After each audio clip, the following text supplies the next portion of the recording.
নবীজি বলেছেন, কেউ যদি মাগরিবের পরে আর এশার পরে, ফজরের পরে আর এশার পরে যদি তিনবার পড়ে আস্তাগফিরুল্লাহাল্লাযী লা ইলাহা ইল্লা হুয়াল হাইয়ুল কাইয়্যুম ওয়া আতুবু ইলাইহি, তিনবার করে যদি পড়ে, সাগরের ফেনাতুল্য গুনাহ যদি থাকে আল্লাহ তাআলা মাফ করে দিবে। অত্যাচারিত হয়েছেন, চাকরির সমস্যা হয়েছে, ঘরে খাবার নাই, অসুখ বিসুখ হয়েছে, নানান ধরনের সমস্যায় পড়েছেন, কোনো মাজার নয়, কোনো পীর নয়, মসজিদের ভিতরে চলে যান, উযু করে মসজিদে ঢুকে 2 রাকাত কাজায়ে হাজাতের নামাজ পড়েন। রাসূলুল্লাহর উপরে যখনই বিপদ হতো তিনি নামাজে দাঁড়ায় যেতেন। সুবহানাল্লাহ বলো। আপনি কেন যাবেন একটা কবরের কাছে? আপনার সাহায্য কামনার জন্য কোনো পীর নয়, আপনার সাহায্যের জন্য কবর নয়, সাহায্য পাওয়ার জন্য কে? আল্লাহ চান আপনার ঈমানটা খালেস হোক। আল্লাহ তাআলা এটা বরদাস্ত করতে পারেন না যে মানুষ কারো কাছে গিয়া আরেকজনের কাছে গিয়ে নথি স্বীকার করুক, আল্লাহ সহ্য করেন না। ইন্না শিরকা লাযুলমুন আযীম, শিরক হচ্ছে মস্ত বড় জুলম, অত্যাচার। আল্লাহ সব থেকে অপছন্দ করেন কোন গুনাহ বলেন? শিরক। আল্লাহ সহ্যই করেন না। কেন করেন না? একটা যুক্তিতে আসে। যারা বিবাহ করেছেন তাদের স্ত্রী যদি স্বামীর সাথে যে ধরনের হাসি খুশি প্রেমের আদান প্রদান করে, স্বামী ছাড়া যদি আরেকজন পুরুষের সাথে এরকমের ভাব বিনিময় করে, ফোনে কথা বলে, প্রেম করে, খুব সুন্দর করে ভালোবাসা দিয়ে যদি চিঠি লেখে অন্য পুরুষের কাছে অথবা প্রেম নিবেদন করে, তাহলে স্বামীদের অবস্থা কেমন হবে বলেন? এইটার জবাব দিতে যদি দেরি হয় তো খুবই কুলক্ষণ। হ্যাঁ, ভয়ানক হবে, ভয়ানক হয়ে যাবে। নিজের চরিত্র যতই যা হোক, বউর চরিত্র ভালো চাই। আচ্ছা বলেন তো, স্ত্রী আপনার সঙ্গে যেভাবে প্রেমের হাসি হাসে, প্রেম নিবেদন করে, ওই রকম আরেকটা পুরুষের কাছে সাথে করলে আপনার সহ্য হয় না কেন? আপনি স্ত্রীর উপরে আপনার অধিকারটা কতখানি, কি জন্য? আপনার স্ত্রীর যে হাসি, যে মিষ্টি হাসি, যা আপনার প্রাণ কেড়ে নেয়, ওই হাসিতে আপনার কোনো অবদান আছে বলেন? তার যে টানা টানা চোখ, সুন্দর ভ্রু, মাথায় অনেক লম্বা চুল, শরীরটা সুন্দর, যৌবন, রূপ, এর ভিতরে আপনার কোন অবদান আছে? হ্যাঁ আছে, একটু তো আছি। আপনি যে মুখ দিয়ে বউটা হাসে, সেই ঠোঁটে একটু লিপস্টিক লাগাইছেন। যে চোখের জন্য আপনি পাগল, সেই চোখে একটু কাজল লাগাইছেন। শরীরটাকে পেঁচাবার জন্য সুন্দর একটা শাড়ি কিনে দিছেন। একটা শাড়ি দিয়ে, একটু লিপস্টিক কিনে দিয়ে, চুলের একটা ক্লিপ কিনে দিয়ে, একটা ভালো শাড়ি কিনে দিয়া স্ত্রীর উপরে যদি এত অধিকার আছে যে কোনদিন মৃত্যু পর্যন্ত কোন প্রেমের হাসি, ভালোবাসার আদান প্রদান আপনি ছাড়া আর কারো সাথে করতে পারবে না, এইটা যদি আপনার অধিকার এভাবে প্রতিষ্ঠিত হয়, তাহলে এই হাসি যিনি দিলেন, এই দাঁত, এই সুন্দর চোখ, এই রূপ, এই যৌবন যা আল্লাহ তাআলা দিলেন, তার সামনে কোন পীর অথবা কবরের সামনে যদি হাত পাতে আল্লাহ বরদাস্ত করেন না। কথা কি বুঝে আসছে? কথা বুঝে আসছে? আলহামদুলিল্লাহ বলেন। আলহামদুলিল্লাহ। বুঝলেই আমাদের কষ্ট সার্থক। আলহামদুলিল্লাহ বলুন। আমরা যেন আল্লাহরে চিনতে পারি, বুঝতে পারি। আমার বিশ্বাস করুন, কোরআন আমার সামনে, আল্লাহর কসম, কোন জীবিত পীর, কোন মৃত্যু পীর আমার ভাগ্যের ভালো বা মন্দ করার কোন অধিকার রাখে না, রাখে না, রাখে না। কোন পীর ফু দিয়ে আমার ভাগ্যকে ভালো বানাই দিতে পারবে না, পারবে না, এবং আমার একটা চুলও বাঁকাও করতে পারবে না। খাইরিহি ওয়া শাররিহি মিনাল্লাহ তাআলা। আমার ভালো, আমার মন্দ করার একমাত্র মালিক কে? এক আঙ্গুল আকাশের দিকে উঁচু করে চিৎকার দিয়ে বলুন, কে? আবার বলেন, আবার বলেন, আবারও বলুন। হাত নামান। আল্লাহ কবুল করুন, বলেন আমিন। আমার এই বক্তব্য দিয়ে আমি কোন পীরকে অমর্যাদা করছি না। পীর সাহেবদের কাছে পীর কোন শরীয়তের শব্দ নয়, কোরআন এবং হাদিসে কোথাও পীর বলে কোনো শব্দ নাই। এটি ফার্সি শব্দ। এই শব্দের অর্থ হলো বৃদ্ধ। তো পীর যদি বৃদ্ধ হয় ভালো কথা, তিনি যদি আলেম হন আরো ভালো কথা। কিন্তু বাপ পীর ছিল, উনিও সেই সুবাদে পীর, ইলেম নাই, ওনার নিজের কাছেই তো টর্চ নাই। আপনাকে অন্ধকারে উনিও ম্যানহোলের মধ্যে পড়বে, আপনারে নিয়ে পড়বে। আলেম হইতে হবে, পীর যদি হয় আলেম হইতে হবে, 1 নম্বর কথা। 2 নম্বর কথা হলো তিনি ব্যবসায়ী হবেন না। ধর্মের নামে তিনি ব্যবসা করবেন না। তিনি মানুষকে হেদায়েতের পথ দেখাবেন, প্রয়োজনে জেলে যাবেন, প্রয়োজনে ফাঁসির মঞ্চে দাঁড়াবেন। তিনি নিজেকেই ইসলামের সব আমি করি, আর ইসলাম কারো কাছে নাই। যারা ইসলাম করলো 70-80 বছর ধরে, রাজনীতির পথ দেখালো, তারা ইসলামের দল না, ওনারটাই ইসলামের দল। এই ধরনের ফাজলামি বক্তব্য থেকে বিরত থাকতে হবে। এই ধরনের বেয়াদবিপূর্ণ বক্তব্য থেকে বিরত থাকতে হবে। আমার দোকানে খাঁটি ঘি পাওয়া যায়, আর কারো দোকানে খাঁটি ঘি পাওয়া যায় না। ইসলাম নিয়ে এই ধরনের মনোপলি বিজনেস করতে দেওয়া হবে না। প্রিয় ভাই সব, আমরা পীর সাহেবদের চিনি। পীর ছিলেন শাহজালাল রহমতুল্লাহ আলাইহি। সুবহানাল্লাহ। যুদ্ধ করা লাগে না, আজান দিয়েছেন, মূর্তির মাথা ভাঙ্গা চুর চুর হয়ে পড়ে গিয়েছে। গৌর গোবিন্দ পলায়া কুল পায় নাই। লোকেরা যায় তার মাজারে গিয়ে গজল মাছ জিয়ারত করে আসে, কিন্তু তরবারিটা দেখে আসে না। দোধারি তরবারি এখনো আছে। সুবহানাল্লাহ বলেন। পীর ছিলেন হযরতে বাহাউদ্দিন নকশবন্দি, মুজাদ্দিদ আল ফিসানি রহমতুল্লাহ আলাইহি, বড় পীর আব্দুল কাদের জিলানী রহমতুল্লাহ আলাইহি, খাজা মঈনুদ্দিন চিশতি রহমতুল্লাহ আলাইহি, খান জাহান আলী রহমতুল্লাহ আলাইহি। কত ওলিউল্লাহর মাজার দিয়ে আমার দেশ ভরা। আলহামদুলিল্লাহ কর। আলহামদুলিল্লাহ। এরা একদিকে মানুষকে মুরিদ বানায়া মুরিদের টাকা দিয়ে নিজেদের পকেট ভরেন নাই। ওনারা এরকম করতেন না, এইরকম করতেন। আর রাসূলুল্লাহ বলেছেন এই রকমের হাতের মর্যাদা নাই, এই হাতের মর্যাদা। আমি পীর দেখছিলাম, বাইতুল শরফের পীর হযরত শাহ আব্দুল জব্বার সাহেব, আল্লাহ তাআলা জান্নাতুল ফেরদাউসের মেহমান বানায়নি। এই বাংলাদেশে শত শত মসজিদ, মাদ্রাসার এতিমখানা তৈরি করে গেছেন। সুবহানাল্লাহ। বৃষ্টির মৌসুমে চট্টগ্রামের বাড়ি তার, 14 বছর মাদ্রাসায় ওয়াজিদিয়া চট্টগ্রামে 14 বছর বুখারী শরীফ পড়িয়েছেন। কি মানের আলেম, খালি পীর না।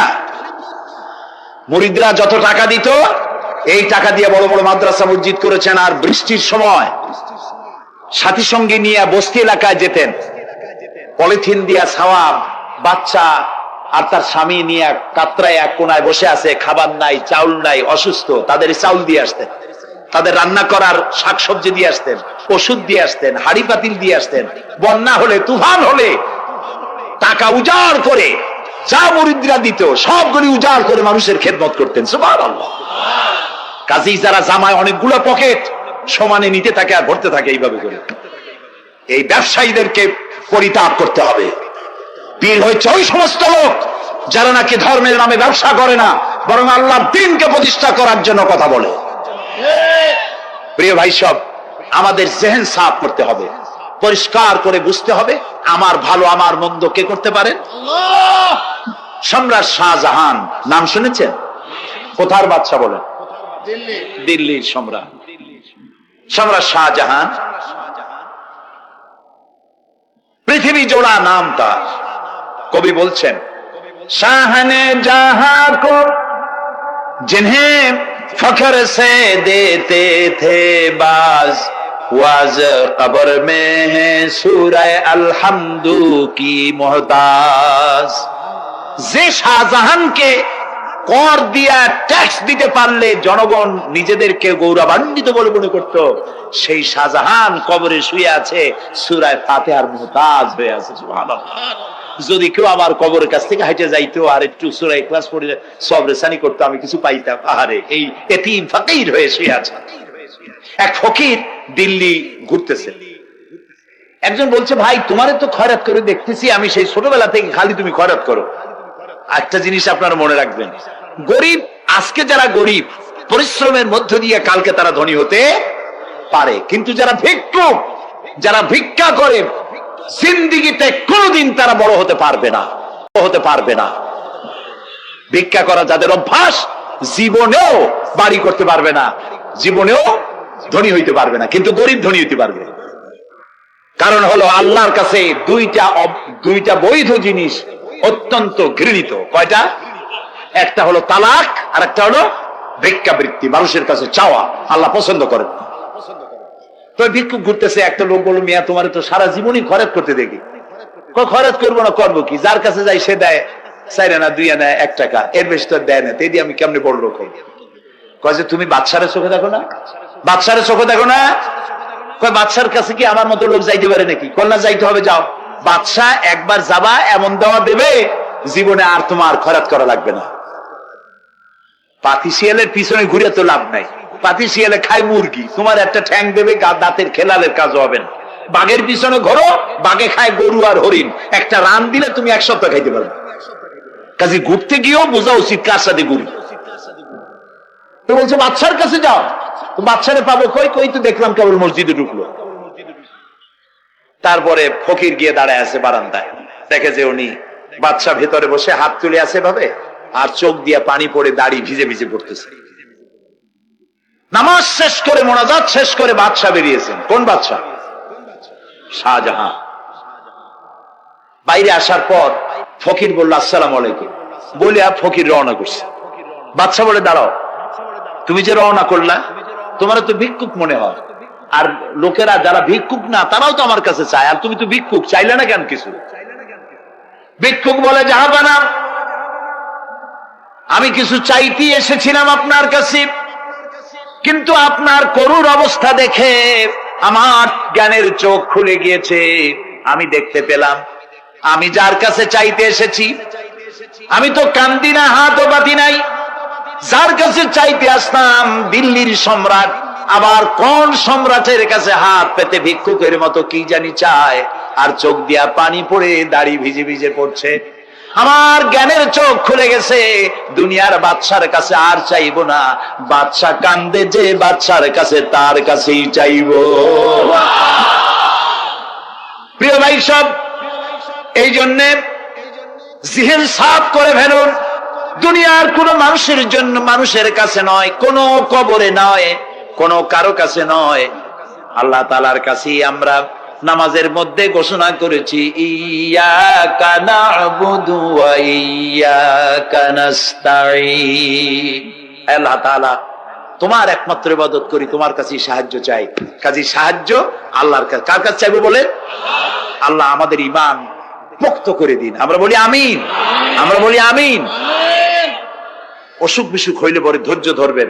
অনেক মানুষ আছে জ্বর হইলে কয় যে এত নামাজ পড়ি খালি জ্বর আমারই হয়, এত রোজা রাখি, ভালো ভালো কাম করি, আমার ছেলের অসুখ মোটে সারি। এই জাতীয় কথা বলবেন না। মুমিনের পায়ে যদি কাঁটাও ফোটে, সওয়াব থেকে খালি নাই। ধৈর্য ধরতে হবে। কাঁটা ফুটছে, বলেন ইন্না লিল্লাহ। আজাবান লিল মুমিন, মুমিনের জন্য বড়ই আশ্চর্য ব্যাপার, বিপদ হইলেও শুকর আদায় করে, আর সুখে থাকলেও শুকর আদায় করে। সুবহানাল্লাহ ওয়া বিহামদিহি। বিপদ আসলে সে বলে ইন্না লিল্লাহি, বলেন ইন্না লিল্লাহি ওয়া ইন্না ইলাইহি রাজিউন। আর যখন শান্তি আসে বলে আলহামদুলিল্লাহ। দুই অবস্থায় তার জন্য নিয়ামত আল্লাহর তরফ থেকে সে পায়, আলহামদুলিল্লাহ। প্রিয় ভাই সব, তো আল্লাহর উপর ঈমান আনার জন্য কয়টা শর্ত বলছি না? এই যে প্যাচ লেগে গেছে, কয় যে 3টা। আল্লাহর উপর ঈমান আনার জন্য শর্ত কয়টা? 4টা। 4টা বলছি কয়টা? 2টা। আরেকটা হচ্ছে আল্লাহর কুদরত, এ বিশ্বাস করা। আল্লাহর কুদরত মানে শক্তি। আল্লাহর কিছু বিশ্বাস করবেন, বলেন জোরে? শক্তি। আকাশ এবং জমিনে শক্তিশালী কে? কিন্তু আমার দেশের জনগণ, কিছু কিছু রাজনীতিবিদরা বলে জনগণই নাকি সকল ক্ষমতার, সকল শক্তির উৎস। কি পাগল! তুমি ক্ষমতার উৎস? নাকের মধ্যে ময়লা, দাঁতে ছাতা, পেটের মধ্যে দুর্গন্ধ ভরা, ক্ষমতার উৎস। আশ্চর্য কথা। এই যে ক্ষমতার উৎস, হাজার হাজার লোক এখানে বসা, 2টা ভাউয়া ব্যাংক যদি 2 কোণা দিয়ে ঢোকে, ভাউয়া ব্যাংক চেনেন? বিগ সাইজের ব্যাংক, 2টা যদি দুই দিক দিয়ে ঢোকে লাফাইতে লাফাইতে, সামনে যারা আছে এমনি লাফাবে। অন্তত টঙ্গী তামিরুল মিল্লাত মাদ্রাসা ছাড়াইয়া তারপরে ফিরে তাকায় বলবে, ভাই আমরা দৌড়াই কেন? ব্যাঙ্গের সামনে অসহায়, বল্লা ভীমরুলের সামনে অসহায়, সাপের সামনে বিচ্ছুর সামনে অসহায়। তারা কয় সকল ক্ষমতার উৎস জনগণ। কপাল পোড়া। ক্ষমতার উৎস জনগণ নয়, এটা কোরআনের সাথে কন্ট্রাডিকশন হয়। এ কথায় আল্লাহ বলেছেন আন্নাল কুওয়াতা লিল্লাহি জামিয়া, সকল ক্ষমতার উৎস কে? চিল্লায় বলো। ক্ষমতা কি দেখছেন? মাত্র 1.5 মিনিট। কয় মিনিট? মাত্র 1.5 মিনিট। আল্লাহ বলেছেন কোন? সাথে সাথে তামিলনাড়ু, মালয়েশিয়া, ইন্দোনেশিয়া, থাইল্যান্ড, মালদ্বীপ, শ্রীলঙ্কা 2 লক্ষ লোক শেষ, 1 লক্ষের খোঁজ নাই। সমুদ্রের পানি 33 ফিট উঁচু হয়ে এসছে। সুবহানাল্লাহ কই দিচ্ছে করে না? বিজ্ঞানীরা বলেছেন ভারত মহাসাগরের তলদেশে ফাটল ধরেছে, ওর কয়েক কিলোমিটার নিচে ভূমিকম্পের উৎপত্তি হয়েছে। ভারত মহাসাগরের পানি 3 হাত না 4 হাত? কত কিলোমিটার আল্লাহই জানে। এই কয়েক কিলোমিটার নিচে যে মাটি, সেই মাটিরও কয়েক কিলোমিটার নিচে ভূমিকম্পের উৎপত্তি। এখান থেকে ভূমির কম্পন হয়েছে, সেই ভূমিকম্পে সমস্ত মহাসাগরের মধ্যে, ভারত মহাসাগরের মধ্যে জলকম্পন শুরু হয়েছে। পানির কম্পন, মাটির কম্পন একসাথে। 33 ফিট উঁচা, মানে 4 তলা বিল্ডিং এর মতো উঁচু হয়ে আসছে পানি। 4 তলা পরিমাণ উঁচু হয়ে পানি চলে আসছে। বাড়ি গাড়ি সব কিছু খড় কুটার ন্যায় সব উড়িয়ে দিয়েছে। এগুলোরে কপাল পোড়া নাস্তিক যেগুলি, তারা বলে প্রাকৃতিক দুর্যোগ। ওর বাপের মাথা। আচ্ছা, প্রাকৃতিক দুর্যোগ, প্রকৃতি কি? কোন জন্তুর নাম? প্রকৃতি কোন জন্তু জানোয়ারের নাম? প্রকৃতি নিজে চলে না কেউ তাকে চালায়? কে চালায়? কপাল পোড়ারা তা বোঝে না। বিশ্ববিদ্যালয়ের শিক্ষক হয়েছে তো, আল্লাহ দিয়ে আসি কোথায়? তবে সব খারাপ না, ভালো আছে আলহামদুলিল্লাহ। কিছু আছে কপাল পোড়া। বিশেষ করে শান্তিনিকেতনে যারা পড়াশোনা করে আসে, সাহিত্য চর্চা করে, এই সাহিত্য চর্চা করতে করতে এক পর্যায়ে কপাল পুড়ে যায়। আল্লাহরে চিনতে পারে না। সব চেনে, আল্লাহরে চেনে না।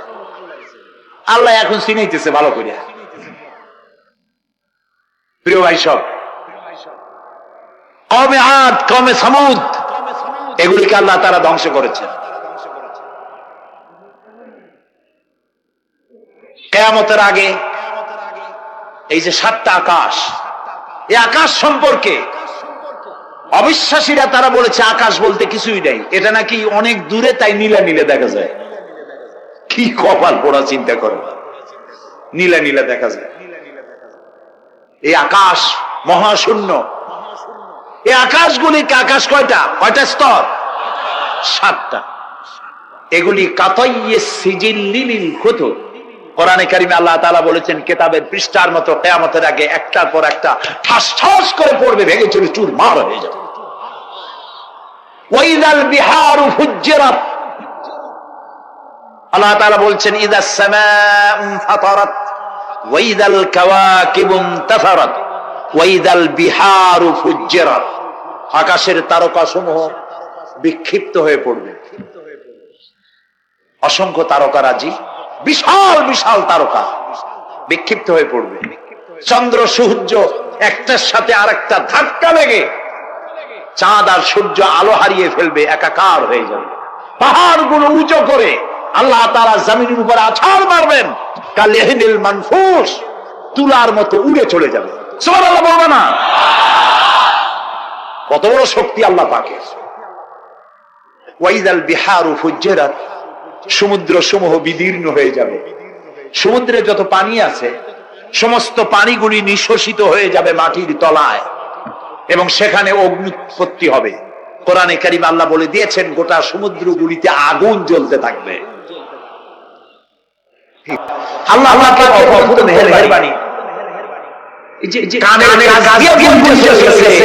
কানে কানে লাগে নাই, বাড়ির কাছ থেকে কেমন হয়ে গেল, বাংলাদেশে আল্লাহ বাঁচাই দিলেন। সুবহানাল্লাহ।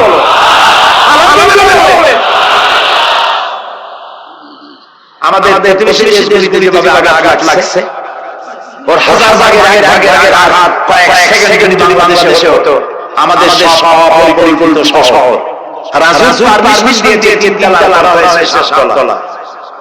এইভাবে অপরিকল্পিত বিল্ডিং আছে, এগুলি পচা সিমেন্ট দিয়ে তৈরি করা হয়েছে। 2-3 সেকেন্ডের ভূমিকম্প যথেষ্ট এই শহর লন্ডভন্ড করে দেওয়া। অসংখ্য মানুষ মারা যাবে, অসংখ্য বাড়ি শেষ হয়ে যাবে। এদেরকে রেস্কিউ করার ইকুইপমেন্টস গভর্নমেন্টের কাছে নাই। এজন্য আল্লাহর কাছে সেজদা দিয়া গুনাহ তওবা করতে হবে, আল্লাহ আমাদের মাফ করে দাও, আমার এই গরিব দেশটাকে কিয়ামত পর্যন্ত এই গজব থেকে বাঁচাও। প্রিয় ভাই সব, আল্লাহ আওয়াজ আমি আসতে পারবো না, অনেক লম্বা হয়ে যাবে, কারণ আমাকে তিনটা মুসিবত কমসে কম বলতেই হবে, অল্প করে হলেও। শুনবেন তো? আল্লাহ ঠিক বলেন আমি আল্লাহ তাআলার ক্ষমতায় বিশ্বাস করা, প্রচন্ড ক্ষমতা, যা খুশি তাই বলে করতে পারে। মরাকে জিন্দাকে মারতে পারেন, মরুভূমিকে ফুল ফুটাতে পারেন। সুবহানাল্লাহ। যা খুশি তাই করতে পারেন। এই শক্তির সহকারে আল্লাহ বিশ্বাস করতে হবে। চতুর্থ নম্বরে আল্লাহর হুকুম এবং আদেশ নিষেধ। আমি আল্লাহর বিশ্বাস করি, এই কথার দাম নাই যদি তার আদেশ না মানে। এই কথার দাম নাই যদি তার নিষেধকে আমি আমার জীবনে প্রত্যাহার করে চলতে পারি। মুসলমান বলে দাবি করার মূল্য একদিকে নামাজ পড়ি, আর একদিকে কম নাই, খাখানে বেজায় দেই বলবা দাঁড়ি, মিথ্যা বলা হয় ওখানে কম দেয়, খাখানে বেজায় দেয়, জমিনের আইন ছাড়ে আমাদের খেয়ানত করে, আল্লাহর হুকুম মানা হলো না, রাসূলের আদেশ মানা হলো না। আল্লাহর পরিবার মানার জন্য চতুর্থ শর্ত হচ্ছে আল্লাহ যা বলেছেন মাথা নত করে মেনে নিতে হবে, বলতে হবে সামি'না ওয়া আতা'না, বলেন সামি'না ওয়া আতা'না, শুনলাম আর মেনে নিলাম। বলেন শুনলাম আর মেনে নিলাম। সুবহানাল্লাহ বলেন। মুমিনেরা এই প্রশ্নই করবে না হারাম কেন? মুমিনেরা এই প্রশ্নই করবে না হারাম কেন? মুমিনেরা এই প্রশ্নই করবে না জিনা হারাম কেন? একটাই জবাব, মদ হারাম কেন? আল্লাহ হারাম করেছেন তাই হারাম। জিনা হারাম কেন? আমার আল্লাহ হারাম করেছেন তাই হারাম। জুয়া হারাম কেন? আমার আল্লাহ হারাম করেছেন তাই হারাম। কোন যুক্তি নাই, যুক্তি আল্লাহর সৃষ্ট জিনিসে যুক্তি তালাশ করে কেবল শয়তান। আল্লাহর আদেশ শেষে যুক্তি তালাশ করে কে? শয়তান। মুমিনের কাজ হলো সামি'না, বলেন ওয়া আতা'না, শুনলাম আর মানলাম, বাস শেষ কথা খালাস। এই গেল চারটি শর্ত পুরো হয়ে গেল। এই চারটি শর্ত যদি পূরণ করতে পারি তাহলে আল্লাহর বিশ্বাসী এটা প্রমাণিত হবে, এটা জাস্টিফাই হবে, এটা শ্রেষ্ঠতা প্রমাণ হবে যদি আল্লাহ হুকুম বদ্ধ একটা করে হলো আমি আমার কথাটা ব্যাখ্যা করে দিই, যাতে করে আপনারা বাড়ি যাইতে পারেন। আল্লাহর উপরে ঈমান এনেছি, এই কথাটাকে কমপ্লিট করার জন্য ছয়টা চারটা। এক নম্বরে আল্লাহর অস্তিত্বে বিশ্বাস, বলেন আল্লাহর অস্তিত্বে বিশ্বাস। দুই নম্বরে আল্লাহর গুণাগুণে বিশ্বাস। তিন নম্বরে আল্লাহর ক্ষমতায় বিশ্বাস। চার নম্বরে আল্লাহর আদেশ এবং নিষেধে বিশ্বাস, মান্য করে চলা। আল্লাহ যেন তৌফিক আমাদের দেয়। বলেন আমি আল্লাহ রাব্বুল আলামিন দুনিয়ায় শান্তি, আখিরাতে জাহান্নাম থেকে মুক্তি দেওয়ার জন্য আল্লাহ পাক আমাদেরকে ব্যবসা করা বলেছেন। ব্যবসায় পুঁজি কয়টা? বলেন তিনটা পুঁজি। বলছি কয়টা? দেখেন কেমনে প্যাস লাগে। বলছি একটা, সে একটা ডালবের ডাল মারছি। এবার আসেন মূল পয়েন্ট। এবার দ্বিতীয় পয়েন্ট, রাসূলের প্রতি ঈমান। আমরা তো রাসূলের প্রতি ঈমান আনছি কিনা বলেন? রাসূলের প্রতি ঈমান এনেছি। আমাদের এই ঈমান যথেষ্ট নয়, কারণ আমাদের ঈমান হলো রবিউল আউয়াল মাসে নাযা হয়, ঠিক না? রবিউল আউয়াল মাসে ব্যানারটা নাই, শামিয়ানাটা নাই, রাস্তাগুলিতে ফ্ল্যাগ লাগাই আর আলোক সজ্জা করি। মন্ত্রীরা আসেন, নেতারা আসেন, সিরাতুন নবীর মাহফিলে দাঁড়ায় বলেন নবীর আদর্শ অনুসরণ করা ছাড়া উপায় নাই। অথচ মাথা শুরু করে মাথা ভর্তি নবীর আদর্শ নাই। আবার এই নেতা রামকৃষ্ণ মিশনে, রামকৃষ্ণ পরমহংসদেব তার মঞ্চে বলেন রামকৃষ্ণের নীতি ছাড়া বিকল্প কিছুই নেই। আবার গৌতম বুদ্ধের জন্মবার্ষিকী উদযাপনের জন্য সেখানে গিয়ে বলেন গৌতম বুদ্ধের অরহস্য নীতি অনুসরণ করা ছাড়া জাতির বিনাশ হওয়ার আর কোনো পথ নেই। যেখানে যায় সেই জায়গার গুলি ধরে।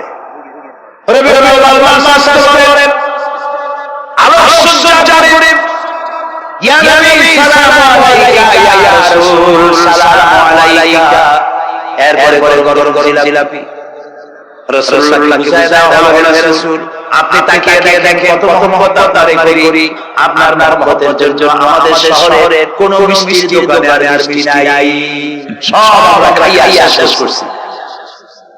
এই হলো মহব্বত। এই মহব্বতে এই ইমানে কাজ হবে না। এই ইমানে বলে কাজ হবে। কোন ইমানে কাজ হবে? রাসূলের ইমানের অর্থ কি?